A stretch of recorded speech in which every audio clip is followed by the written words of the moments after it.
yeah, I have to pinch myself when I see that medal on the wall. It was just such a thrilling experience that just to be nominated, and I mean, there's so much amazing music that's put out every year. It's when you are given a pat on the back by your peers and said, keep going, keep doing what you're doing. It's a really beautiful, wonderful thing, and the Grammys are an opportunity to really celebrate all musicians doing amazing things. And it's a really wonderful time to celebrate what we as a musical community are doing. Hi, you're listening to Conversations with Musicians with Leah Roseman. This podcast strives to inspire you through the personal stories of a diversity of musicians with in-depth conversations and great music that reveal the depth and breadth to a life in music. I was honored to have this opportunity to record this conversation with the phenomenal violinist Sara Caswell, who is a Grammy nominee for the Best Improvised Jazz Solo. We focused on the recent Nine Horses album, Strum, with mandolinist and composer Joseph Brent, and she also spoke to me about some of her other collaborators, including Esperanza Spalding, Chuck Owen, Nadje Noordhuis, and mentors including David Baker, Mimi Zweig and Josef Gingold. She shared how she started playing the 10-stringed Hardanger d'Amore, her rich early musical life in Bloomington, and how she's grounded and inspired from her family and friends. Like all my episodes, you can watch this on my YouTube channel or listen to the podcast on all the podcast players. And I've also linked the transcript to my website, leahroseman.com. The podcast theme music was commissioned from composer Nick Cold, and you can use the timestamps to navigate the episode. This weekly podcast is in season 4, and I send out an email newsletter where you can get access to exclusive information about upcoming guests. Have a look at the description of this episode, where you'll find all the links, including the merchandise store and also the support link to buy this independent podcaster a coffee. I take care of all the many jobs of research, production, and publicity, and I really do need the help of my listeners to keep this project going. Hi, Sara. Thanks so much for joining me here today. Oh, thanks so much for having me. It's a real honor. I've really been enjoying listening to your recent album with Nine Horses, Strum. Yes. And we'll be focusing on that a little bit in today's episode.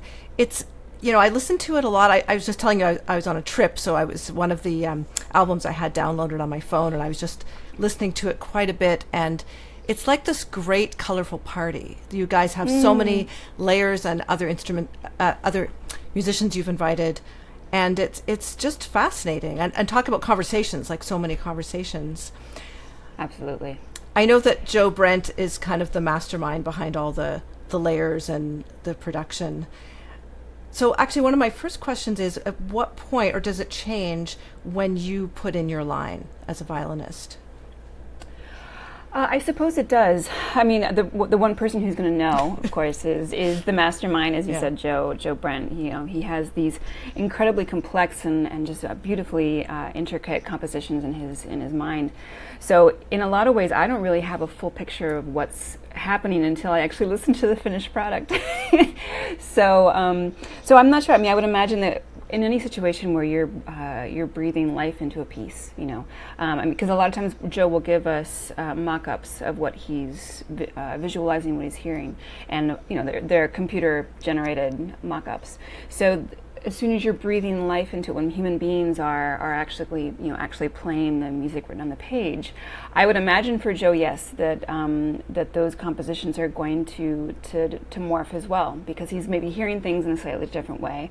Or, one of the things that part of his process is to invite particular people on board who have that improvisatory skill as part of their musical offering. And so someone might have an idea of something to offer, either to improvise or maybe a slightly different variation on a line. And Joe might be like, oh, that's great, do that, and sort of scrap what's originally written. So, I can remember several instances throughout the course of recording Strum where I came in prepared to do and perform what was on the page.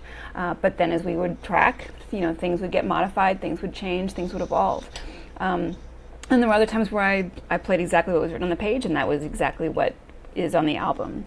So I love that that aspect of recording with Joe with Nine Horses, because we have a template, we have a grid that we're following, but there's also that freedom and flexibility to really let the music evolve based on what we're experiencing in the moment, what we're experiencing as a group, how as the layers get added, how the piece is evolving, and how that might affect what it is that we're contributing to the piece itself. Mm-hmm. Yeah.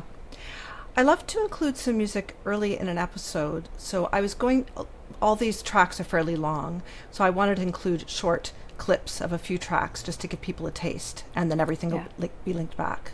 That sounds great. So maybe we could talk about one of the ones I was thinking. I mean, there's great violin playing on all of these and just so many interesting things, but thank you. The House That Ate Myself. That's the last track on the project, yes. And I think it's a reference to the fact that he was moving at the time. Yes. There are very specific stories that Joe has in mind, as you might have read in the liner notes. Mm-hmm. He's one who very much wants the listener to experience the piece without his say. He really wants there to be freedom for the listener to really experience it in their own zone, in their own world. But I always enjoy when he actually does, in those occasional times when he does actually give a description of what the track is about or what inspired the particular composition. I always love reading what he has to say. It doesn't happen very often. Like when we're doing performances, he very rarely will give background information on those tracks. So I enjoy reading about them just as much as you might. But yes, this was a piece that was part of. There were a couple pieces actually that were written during his move. And I know there were some stressful things that happened. He and his wife had bought a house, and there was a delay in their moving in, and things were definitely taking a little bit longer than expected. But this last piece was one of those pieces that was inspired from the experiences that he had during that time. Mm-hmm. This is a clip from The House That Ate Myself, from Nine Horses' album Strum. The link to this album is in the show notes of this podcast.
Now, this group formed in 2013, and I'm curious, like when you perform live, it's as a trio, and you're doing residency, so I'm kind of curious how that looks compared to the album product, which is involving so many musicians.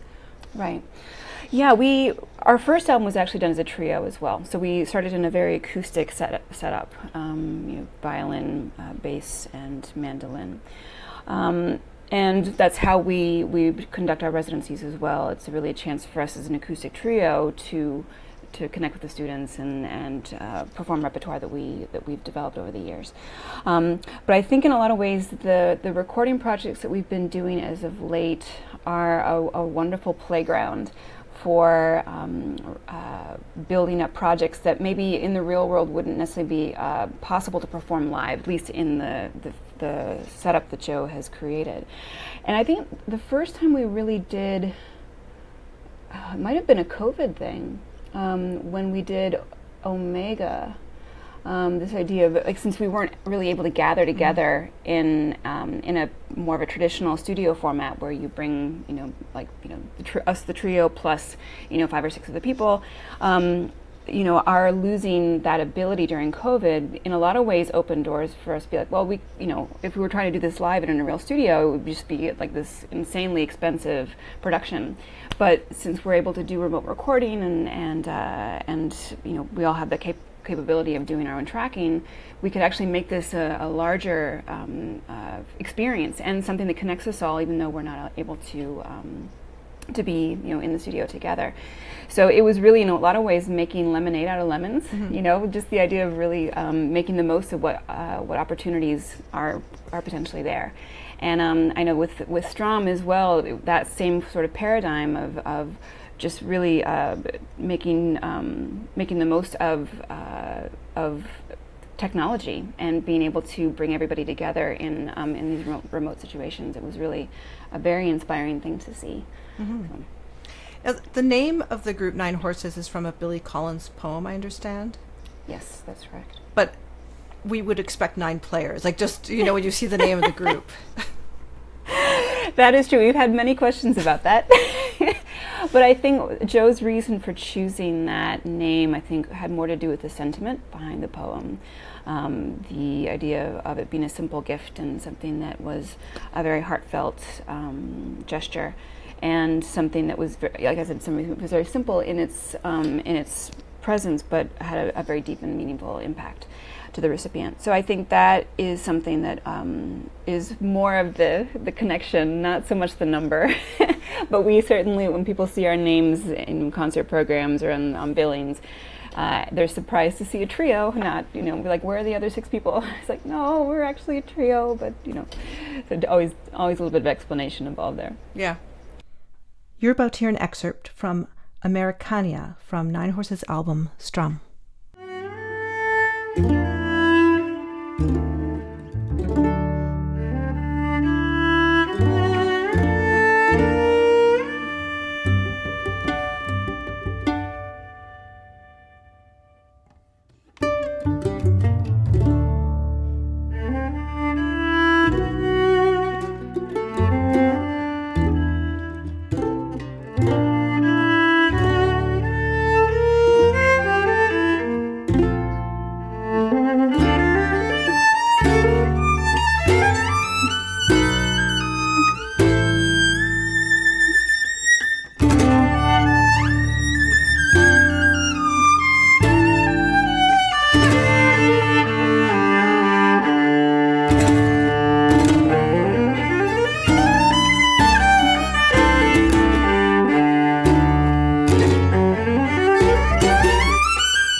Now, you have a preference for acoustic instruments, Sarah?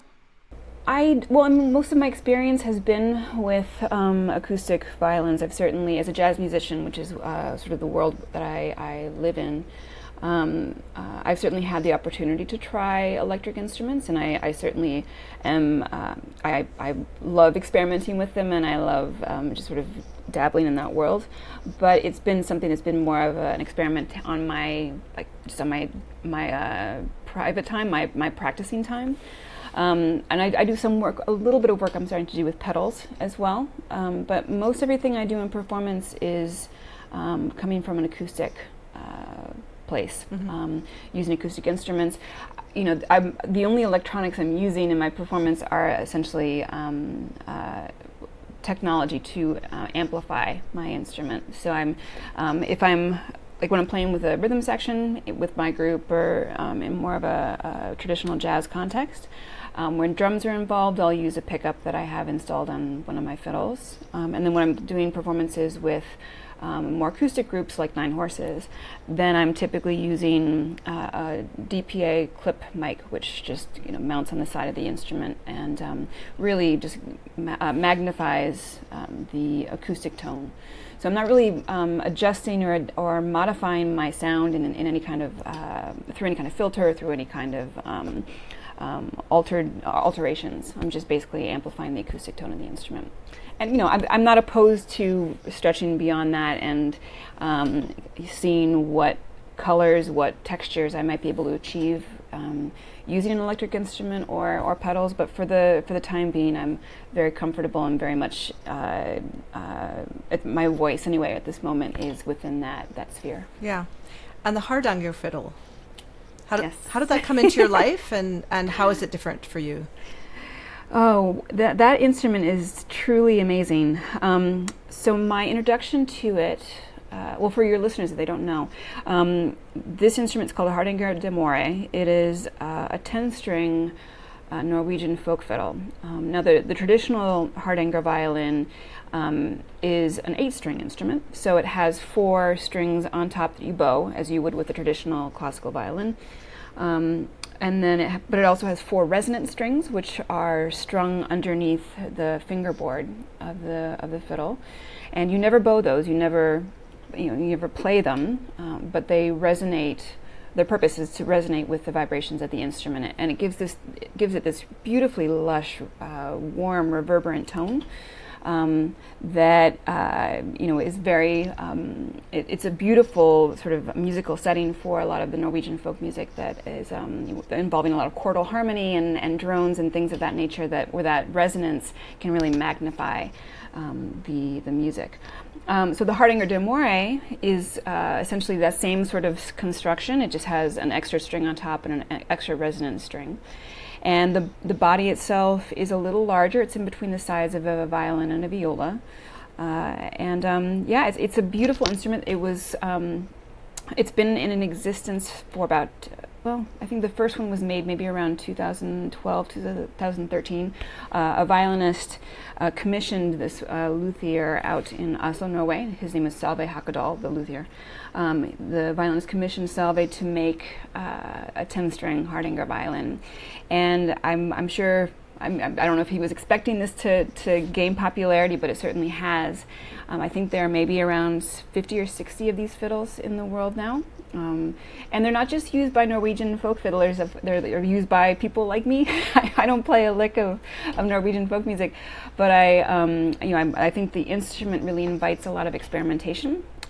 So my introduction to it was from a friend of ours out in Bainbridge Island, Washington, which is off the coast of Seattle.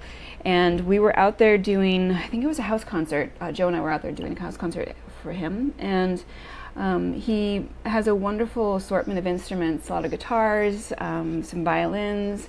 I'm sure he has some mandolins in there as well. And he had just acquired one of Salve's early Hardanger de Mores. And so when we got there, he's like, "Sarah, I've got this amazing fiddle that I would love for you to try." And so I was like, "Sure, that sounds great." So I pick up this instrument, play one note, and the vibrations that this instrument resonated, it was insane, like unlike anything I'd ever experienced with even the most incredible violin. And I was in shock. I was in awe. I was like, it was just such an incredible experience. So I played that violin for hours. Ended up playing a couple tunes that evening on that fiddle, and I did a very uncharacteristically. I wouldn't say. I'm not one who acts quickly in the moment. Thank you. I'm one who I wait. I'm very cautious. Proceed with caution with anything.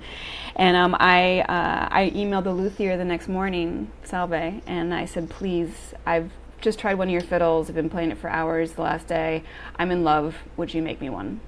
And so about 6 months later, a big old wooden crate showed up on my stoop in Manhattan, and inside was this beautiful Hardanger de More. And for the last 10 years, I feel so lucky to be the caretaker of this fiddle and have the opportunity to really witness its growth, its blossoming, because violins get better with age, and so the more they're played, the more they are being they have notes and vibrations being channeled through them, the better they get. Mm-hmm. And this instrument has certainly, it already had a spectacular sound when I played its first note, but just to hear how it's changing over time, and to be inspired by that, to try different music. I'm using it in Nine Horses. I'm now starting to use it in my jazz quartet. It's beautiful on bossa novas and Brazilian music. It's just been really fun to try that out. It's a really fun adventure, and I love that. I would never have predicted that this instrument would come into my life, and I'm so grateful to our friend in Seattle who introduced me to it, and to Salve for making me this fiddle, and and everyone being on board to let me try it out. Mm-hmm. Yeah, I've interviewed quite a few people who play string instruments with resonating strings. Sometimes it's been altered or invented. Right. I have to admit, I haven't tried one myself. I have to get access to experience that. Oh, definitely. It's amazing. Now, I understand in Norway they have a lot of different traditional tunings they use with it. Yes, they do, and I haven't experimented with that yet. And I say yet because I am very curious about what avenues that could lead to. But right now the way I have it tuned is the traditional tuning on top. So from the top down, E, A, D, and G, and then the resonance strings I have tuned to A, G, E, D, and B, and that particular combination of pitches really just opens the fiddle. Actually, no, wait. I'm sorry. On the top, I have E, A, D, G, and low D. I forgot the low string. So it's the low string is a slightly smaller interval than what is usually. It's a whole step up from say like a low C that you'd have on the viola. So that particular combination, those 5 on top and those 5 below, it really enables the instrument to resonate in a beautiful way. Okay. Now, there was one of the tunes, speaking of Strum, I think in Long Time Away you had to retune the Hardanger. Mm-hmm. Yep. Yeah. No, I think Joe may have mentioned it in the track. We have to stop the track so I can alter the tuning and then carry on with it. And I've done that actually in a couple different situations as well, different recording projects where I've had to adjust the string so that we're really able to get the lowness and pitch that's called for in the piece. Mm-hmm. But yeah, with the quick time, the lack of space between those, there just wasn't enough time to essentially change the alteration. So the instrument has geared pegs, which makes tuning considerably easier. I'm not having to fish around for the pitch. It very smoothly settles into, I can tune the peg very gracefully and smoothly into the lower pitch, and there's no real time that's eaten up in that adjustment. Mm-hmm. This is a clip from Long Time Away from Nine Horses' album Strum.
One of my colleagues who's a violinist, has changed her pegs, because we can use geared pegs, but most of us shy away from them.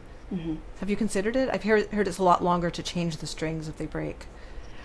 It does take a little bit longer. I haven't had to worry about it too much. These strings are very, they age well, and so there hasn't really necessarily been the necessity to change them often. But I have heard the same thing, that it does take a little bit longer to use them. I haven't changed over to geared pegs on my other instruments. I I guess maybe I'm a more traditionalist in that way, but I like what I have, and I don't necessarily feel a need to change them. But I think if you are using an instrument where altered tuning is a very regular or expected part of your use with that instrument or the tradition, then it makes sense. And I've found it to be very, very helpful, especially with just making sure that everything is super dialed in pitch-wise.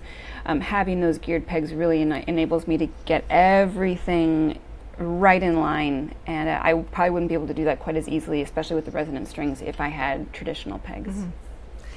Well, actually, Sara, that kind of leads to, you do quite a bit of teaching, sort of ear training as part of your, as an educator, as a jazz educator?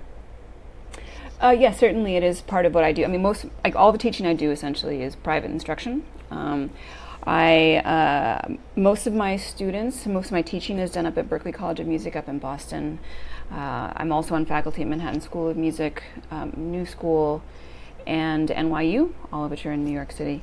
And so all my teaching is private instruction, but of course part of what I'm teaching and working on with my students is their ear training development. Are some people, I guess a lot of people are coming from a classical background?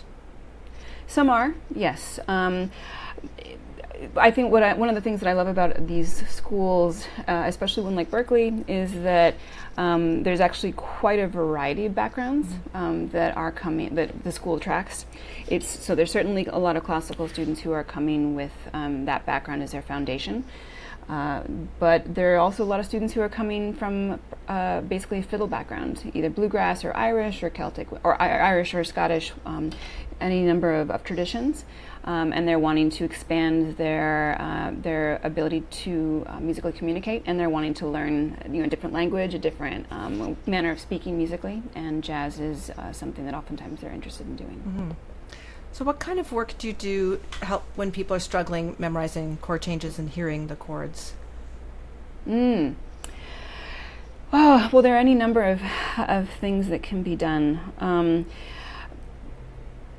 A big part of the process I encourage all of my students to settle into and to get used to practicing as part of their daily, weekly routine is to transcribe. And what I mean by transcriptions is in jazz context, is to essentially learn someone's solo. If they're working on a particular tune that maybe they're having a difficult time really internalizing and hearing on their own, then oftentimes if they listen to numerous recordings, to really get their ears acclimated to the harmonic context, the melodic context, and the rhythmic, of course, as well, that will certainly help them internalize it. If they're then able to go the next step and to transcribe somebody else's solo, their improvised performance over those chord changes, then that further deepens their understanding of how harmony is working, how melodic line is working, the idea of voice leading, all these different harmonic concepts that really will deepen their understanding of what it is that they're hearing and also what they're eventually going to be improvising over.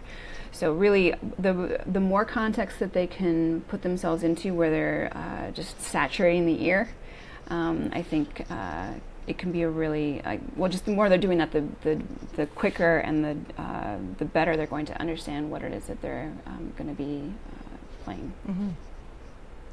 So you were nominated for a Grammy for the Best Improvised Jazz Solo, 2018. That's right. And it's pretty amazing to think, because violin is still a little bit of a minority instrument in jazz, unfortunately. But it was like any instrument, Best Improvised Jazz Solo on all the instruments, right? No, I was so shocked by the nomination. I couldn't believe. This was kind of a funny situation. I was aware that my name had been submitted, but when you look at the voting list that they have, the initial list that gets people can submit their solos, and so when you're doing the first round of voting. There are hundreds of solos that get submitted, And so I was just honored that the band leader whose project I was on had decided that he wanted to submit my solo as a potential Grammy nomination, for a potential Grammy nomination. I had no clue, no idea, because I wasn't a voting member at the time, that my name was there, was potentially, beyond that initial ballot. I had no idea that it was going to be something that people would actually, I don't have a name necessarily, it's like as big as some of these other jazz artists. So I had no hope of getting really beyond that initial voting round. So I was in Boston hanging out at a coffee shop before I started teaching, and my drummer, the drummer in my quartet, he texted me and he said, "Sarah, I'm so excited for you. It's amazing." And I was like, "What are you talking about?" and he sent me a link to the list of Grammy nominees that had just been made public. And I saw my name on the list, and I let out a huge scream. And everyone was like, "Oh my God, what's wrong?" And I'm like, "No, it's a good scream. Everything's fine." I'm just like, so I, ran in and told my friends and called up my parents and my boyfriend, and was just, it was just over the moon. And I have to pinch myself when I see that medal on the wall. It was just such a thrilling experience that just to be nominated and to be there witnessing there's so much amazing music that's put out every year. It's when you are given a pat on the back by your peers and said, "Keep going, keep doing what you're doing." It's a really beautiful, wonderful thing, and the Grammys are an opportunity to really celebrate all musicians doing amazing things. And it's a really wonderful time to celebrate what we as a musical community are doing. Yeah. And that album, was it with Chuck Owen? Yes, that's right. Chuck Owen and the Jazz Surge. So you've done quite a bit of work with him over the years? Or? Yes. We have, he's put out, I believe, I've been on, let me see, Whispers in the Wind. So I've done 2 albums with the Jazz Surge. And then I did another project with him as a guest artist. He did an album with the WDR Big Band in Cologne. So he brought me out as a guest for 2 different tracks on that album. And then right now I'm part of a smaller group that's extracted from the Jazz Surge called Resurgence. And we put out an album, I believe it was last spring, actually maybe in the spring, I'm sorry, April or May of this year. Mm-hmm. And so we're doing some performance. We did some touring in the spring, we're doing some more this fall. And I love working with Chuck. He's such a phenomenal composer and arranger, and he's also just a wonderful person. And everybody in that band is just, I think they're almost all Orlando, Tampa-based jazz musicians. And they've been together, that band has been together for close to 25 years, and there's just beautiful chemistry and camaraderie among them all. So I'm kind of the newbie in the group, having been part of it for about 7 years, but they've become a very quick family, and I love making music with them all. That's nice to hear. Now, with your own quartet, I listened to your beautiful album, I think 2023, I think it's called The Way to You? Yes. So maybe, do you want to use a clip from that album as well? That'd be great. Yeah, absolutely. I love it all. I was thinking maybe South Shore. Sure, yeah. Yeah, South Shore was written for the quartet by a wonderful trumpet player named Nadje Noordhuis. And she was one of the very first people that I met when I moved to New York in the fall of 2004. I had moved to the city from my hometown, Bloomington, Indiana, to pursue a master's degree in jazz performance at Manhattan School of Music. And she was already there. She was finishing up the second year of her master's degree. And a mutual friend of ours introduced us, and we became very, very fast friends. And she's been a dear friend ever since. And she knows me very well. She also knows the members of my quartet very well. And she knew exactly how to really write and capture our personalities and our personalities individually, but then how we all gel together as a quartet. And she did a really beautiful job writing this piece for us. Mm-hmm. This is an excerpt from South Shore, from Sara Caswell's album, The Way to You. That album is linked in the show notes, along with her website.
Now, you mentioned Bloomington. It's interesting. I, like a lot of people, I did one of my degrees there, and it's a place people go to. But not, you and Joshua Bell and a few other musicians actually from Bloomington. Yes. I have to ask, when were you there? I think I'm about 10 years older than you, and I was a master's student in 1990, 91.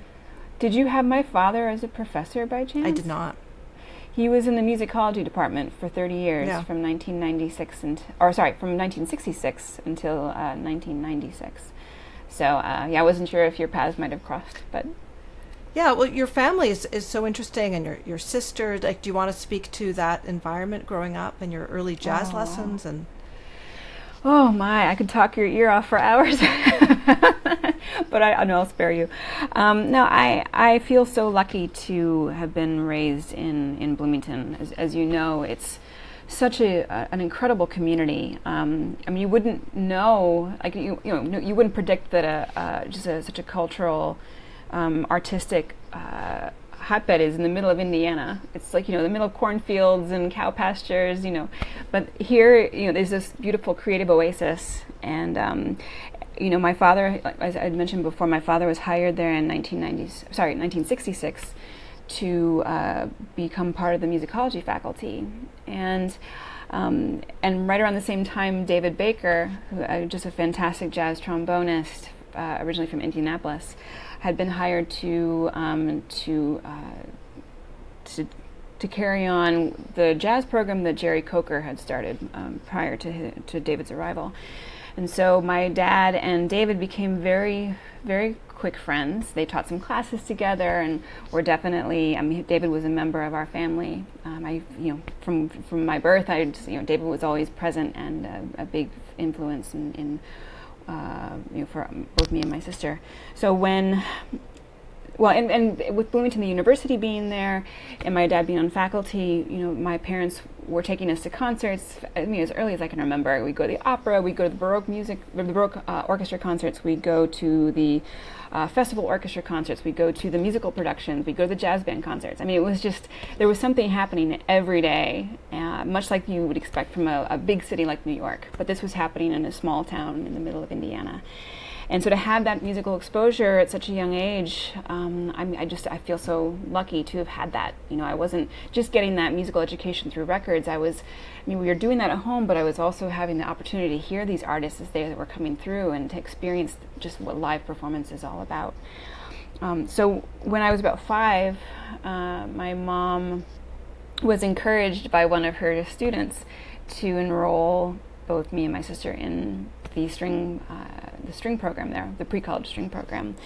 And Mimi Zweig was the director, and she still is, of that program. And that was the program where Josh Bell got his start, and just a number of just super talented string players. And so, I started taking lessons through her program, and I fell in love with the instrument from the first few notes, and I was hooked, and there was no looking back. Violin was absolutely going to be the instrument that I played, and it was, just making music was the pursuit that I wanted to follow. But I owe that to the environment and my parents. I mean, just to be in that space where I was really able to experience all that the university had to offer, and my parents, their willingness and their desire to expose us to all this incredible music, and just to nurture that love of what being a musician and being a creative is all about. Mm-hmm. And you did have some lessons with Josef Gingold towards the end of his life. Yes. Yeah, so I was with Mimi for so I started with Rebecca Henry, who was the student of my mom's who'd encouraged us to apply for the program. So I was with Rebecca Henry for, I believe it was about 1.5 to 2 years. And then I moved on to Mimi Zweig. I was working some with Mimi in the group classes from the very beginning. But private lessons with Mimi started when I was around 7. And I was with her until around age 12. And then I moved on to Professor Gingold. And my goodness. He was, I talk about my musical mentors, and he was absolutely right up there with David Baker, one of the most influential musicians in my life. Just the way that the passion that he had for music and pedagogy, and his ability to teach in such insightful, creative ways. There's a reason that he's always ranked as one of the most influential classical violin performers and teachers. He just had such a gift for both. So I worked with him from age 12 until I think it was 16 or 17 years old, for about 5 years. He passed away in, I believe it was 1995. And was he supportive of the fact that you were doing jazz at the same time? Oh, absolutely. Yeah, that was wonderful because he had been part of the New York scene for years, and part of that, as a freelance musician and working and making a living for oneself, he was doing Broadway shows, and he was part of that community. So he was. I think there was a Cole Porter musical that he was helped to premiere. Like he was in the orchestral, he was in the orchestra for a particular production. I can't remember the name of it off the top of my head, but yeah, he. Every once in a while he would play a couple little tunes that he knew and remembered from his time doing more of that freelance work. And so he was absolutely encouraging me to do it just as a practice and as a pursuit in art. But he also knew David Baker really well, and he was a fan of David's work, and as a jazz musician, as a jazz teacher. So I think there was mutual admiration both in the broader sense of it, or just like the idea of being a jazz musician, and like they both had mutual respect for each other in their artistic practices, but then they also had respect for each other as individuals. And I think that sort of relationship that they had was something that certainly it made me feel more confident about really settling into the idea of being a violinist who was potentially going to be multilingual in my musical pursuits. Mm-hmm. Yeah, and just, as being a violin teacher myself, I'm kind of curious as to what Mr. Gingold did with you as a teenager in terms of prioritizing what you should be working on, technical and choice of repertoire. And yeah, it was interesting. I mean, it was an early time in my life. Obviously, I'm not exactly a young a young kid anymore. So my mom went to all my lessons, and so one of the things I'm curious to do in coming years is to go back and look at those notes that she took during those lessons, because I have certain memories of the way in which she approached teaching me, but there are going to be many things that I will need to read up on and be reminded about through her lesson notes. But what I remember is, he very much like Mimi would oftentimes choose repertoire that was maybe like, one or two rungs above what I was maybe able to do at the moment. But I think the intent and the goal behind that was to really enable me then to rise for it. And in in those growing pains, that I would really be able to pull my technique and pull my musicality up and up and up, so that maybe if I went back to play that particular piece that was maybe a little bit hard for me too hard for me to perform, maybe when I would have come back to play it a year later, it would be there. Mm-hmm. It'd be something that I would have the technical facility to perform, to execute. But everything that he was such a he loved the music so much and was so connected to it, that the way he taught was very passion driven.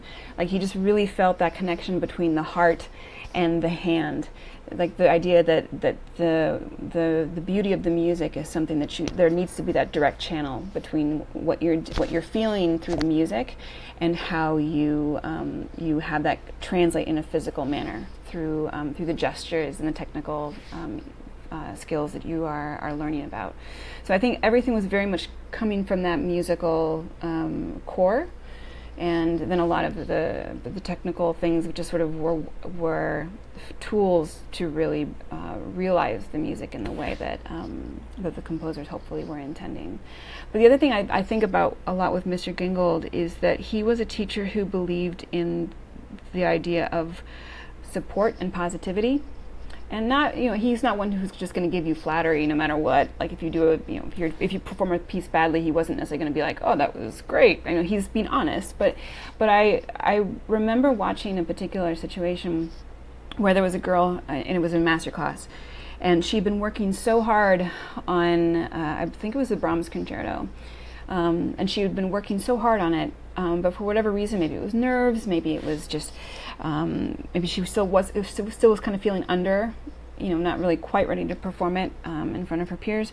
It didn't maybe go as well as she'd wanted, but it certainly wasn't for a lack of trying. Like, she had really been working on it very hard, and you could see on her face after she'd finished performing that she just felt terrible. Like, she felt, maybe it was embarrassment, I'm not sure, but you could see in her body language that she felt really bad.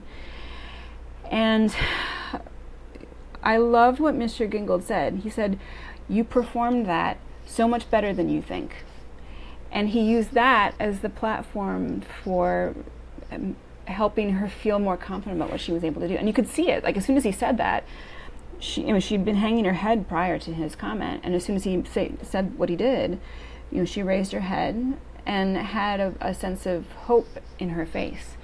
And that was the way he approached teaching. He wanted students to feel the excitement and the joy in making music, and I think giving them that sort of confidence enabled them to find that joy and that motivation to practice and pursue the art. And he was never one. I never saw him lay into anybody and pull them down. Like, that just wasn't his style. Mm-hmm. Beautiful. Hi, just a quick break from the episode.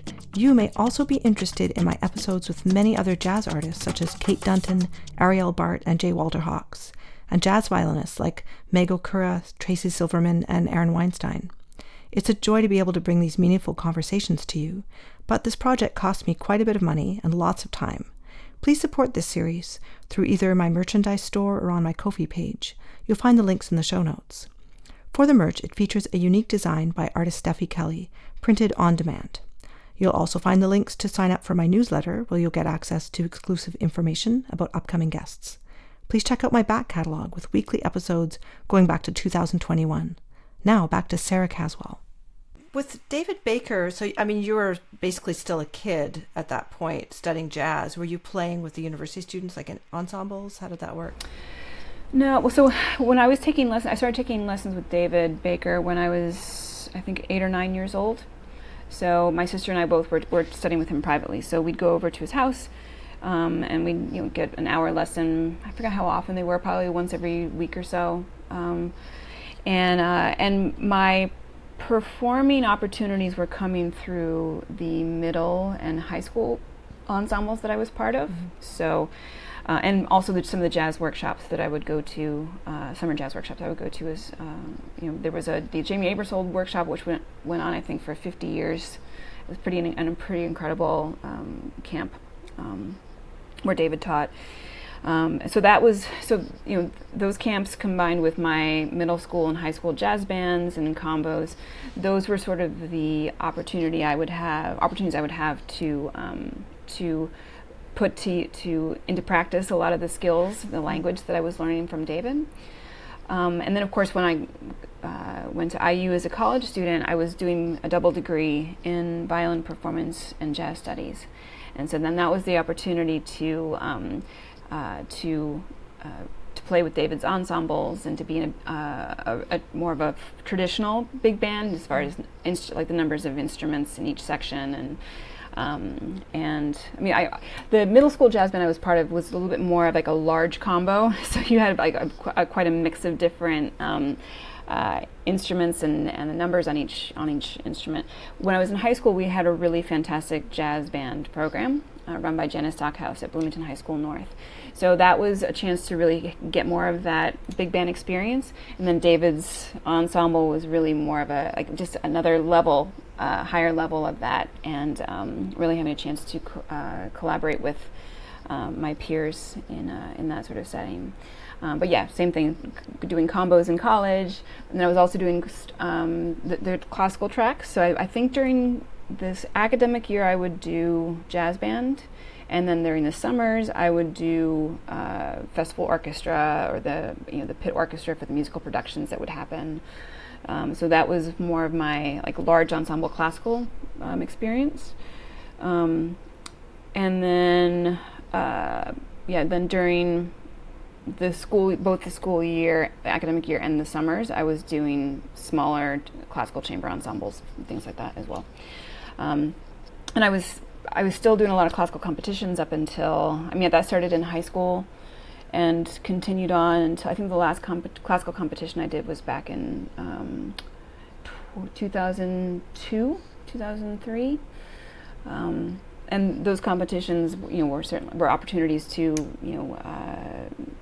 be performing concertos and sonatas with the hopes of, performing with great orchestras and getting access to really great instruments and things like that. So it was a pretty active schedule, but I loved it all, and I think especially when you're younger, as a kid, you don't necessarily see the barriers between different musical styles, because I was doing the classical stuff with Mimi and Joseph. I was doing jazz with David, and then I was also doing Baroque studies with Stanley Ritchie. So, it was a busy time, but I wasn't stressed by that as a kid. I loved music so much, and I loved learning about these different styles of music so much that it all just blended into the activities that I loved, which was playing violin and collaborating with other musicians and my sister and my mom, just having that chance to play together. So it was really just 100% joy, and just something that I really felt I really felt truly myself when I had the fiddle, and still do.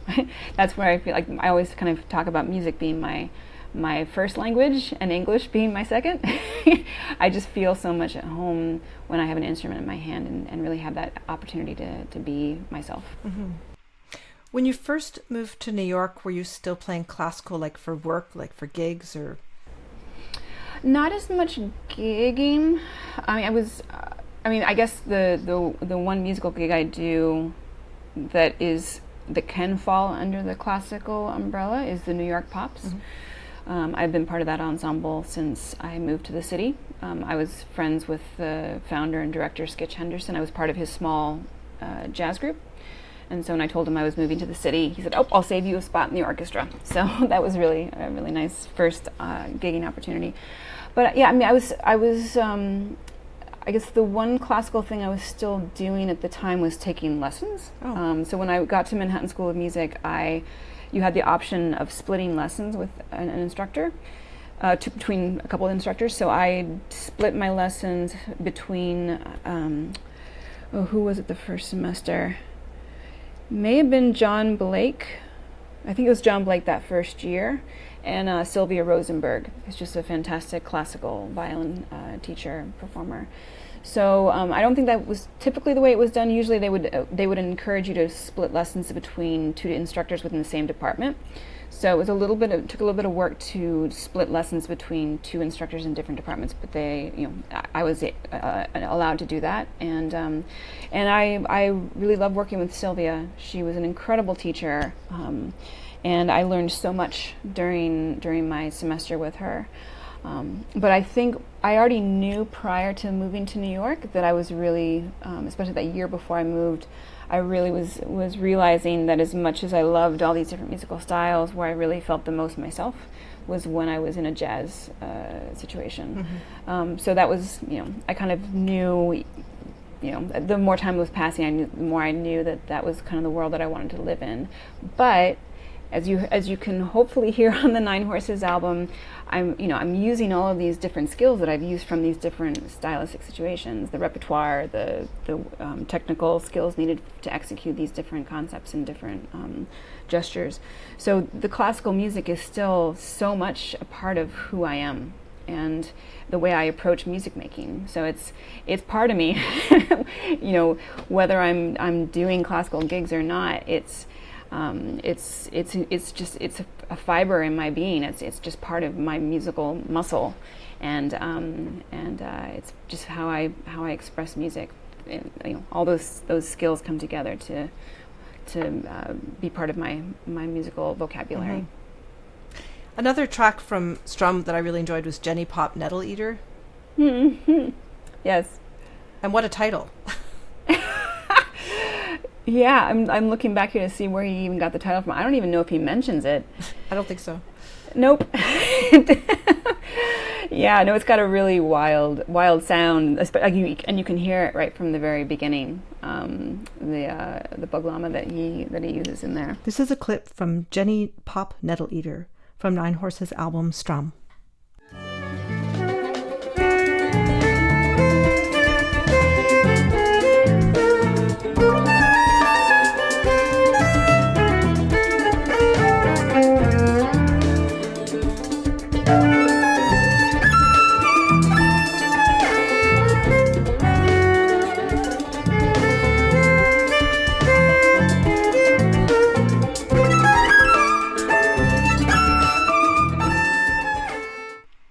I'm curious, have you tried mandolin, like being a friend of Joe's and stuff?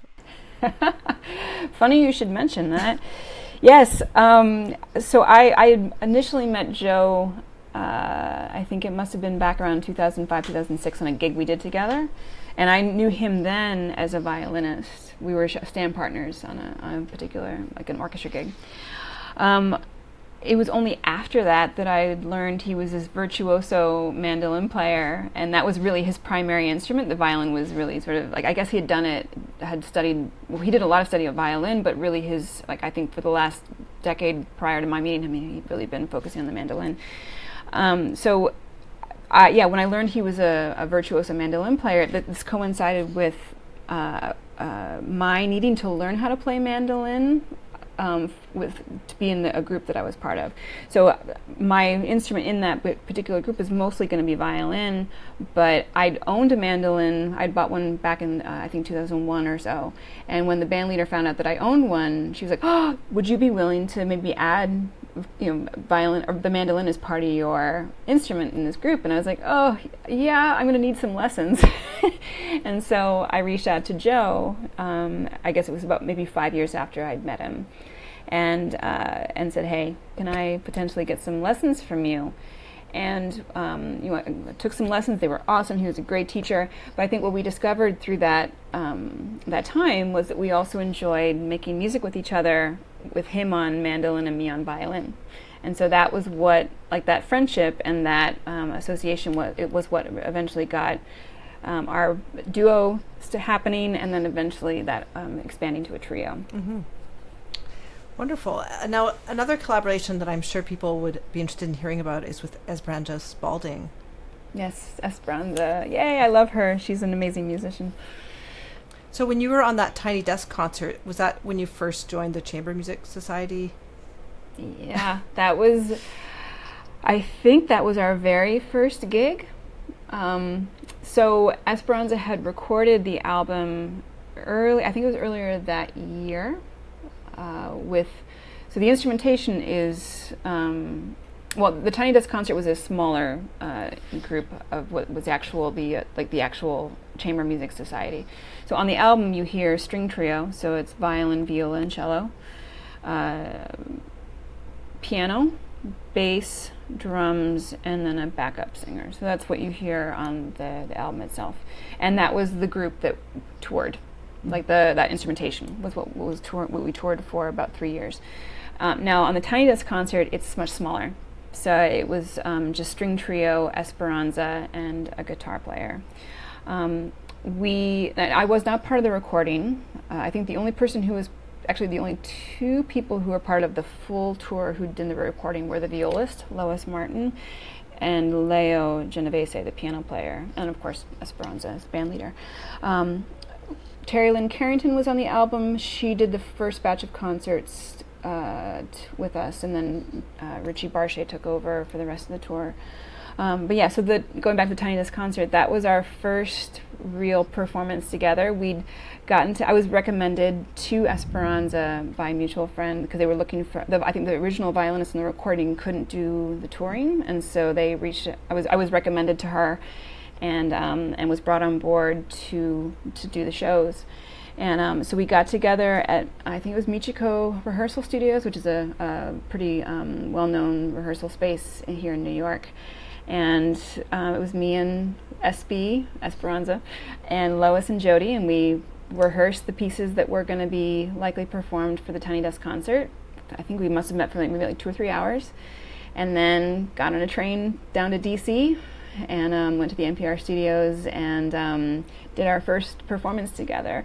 I was such a nervous wreck because it was Esperanza, it was NPR. I grew up an NPR kid, so it was a very nerve-wracking situation. But the beautiful thing about Esperanza is that she puts her heart and soul into every performance she does, and that was my first time really experiencing that. And you can't help but put on your A game when you're around her, because she's just so inspiring. And so I think all of us, we really bonded having that experience together. The subsequent tours and concerts that we all did as the full band, those were some of the most powerful 2 years. Just the memories and the friendships and the experiences that we all shared.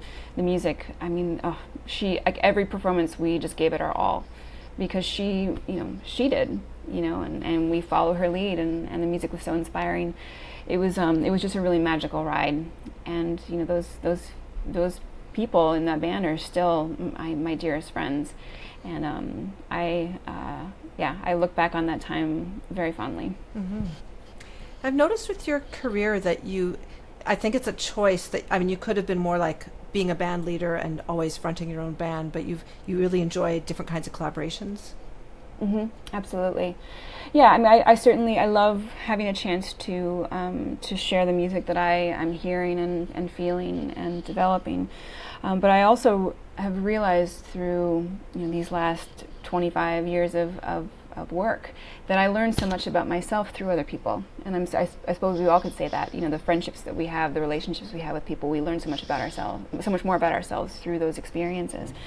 And so having the opportunity to artistically see the world through other people's eyes has just helped me grow so much, and has certainly helped me develop my voice as a contributing performer, but then also with my own material.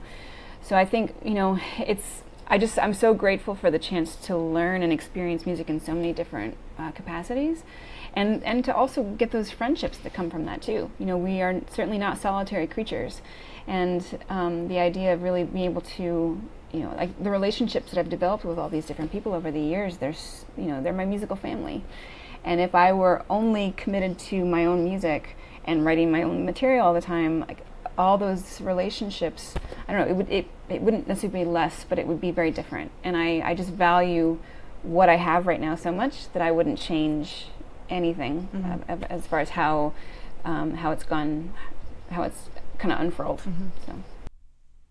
The title track, Strum, begins very simply and magically, and then continues to develop in all kinds of interesting ways. Here's a taste for you from the middle of the track, Strum.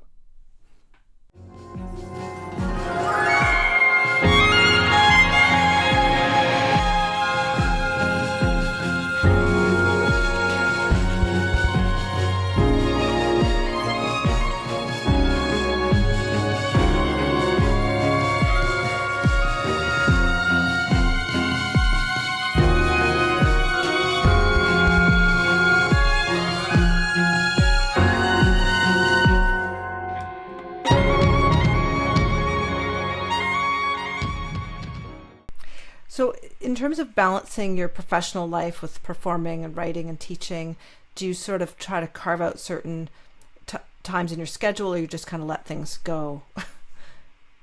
Well, also it's difficult for me to say no when really great opportunities come up. So, but I do realize obviously that for my own health and for my both physical and mental, and also just to be just a grounded person and a good person in my relationships with other people, in my family and my partner, that I also need that time on my own to just decompress, and I need that time with them, like dedicated time with them, to really just to value their company and their companionship. So I'm getting better about carving out that personal time so that I can just be myself and take a breath.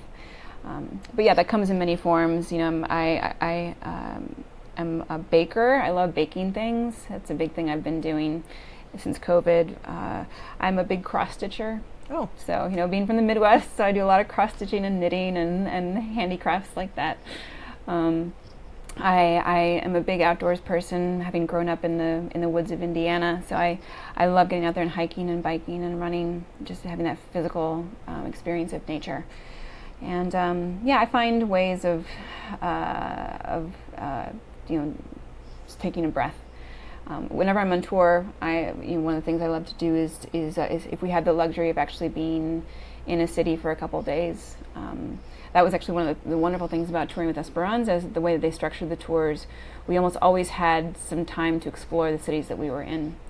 And I took full advantage of that. Got up early, would go on walking tours. I wouldn't necessarily have an agenda. I would just, go walk and just really soak up the experience of being in those new places. And so I find ways, even when schedules are busy, to take a breath and decompress and have those those experiences influence what I'm going to potentially do as a musician.